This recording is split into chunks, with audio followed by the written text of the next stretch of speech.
top 5 most wanted persons sa Solana, Cagayan arestado. Naritong news scoop ni Ronald Domingo. Hindi na makapagtatago pa sa batas ang isang notorious na rapper matapos na maaresto ng kapulisan sa Solana, Cagayan.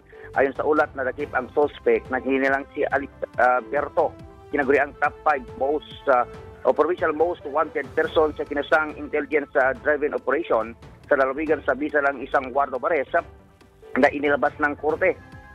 Ang pagkakadakip ay dahil sa pagtutulungan ng Provincial Highway Patrol Team Cagayan at Regional Highway Patrol Unit 2 sa kasalukuyan na sa kustodya ng Cagayan na Provincial Highway Patrol Team ang suspect para sa dokumentasyon.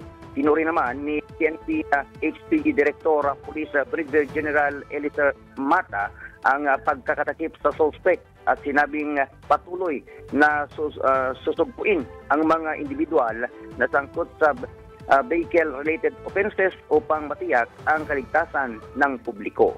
Ito ang Ronda Patrol, Ronald Idol Domingo, nag-uulat pasimpilang may tulong lakas, DWIC, nagbabalita ng tama, naglilingkod ng tama.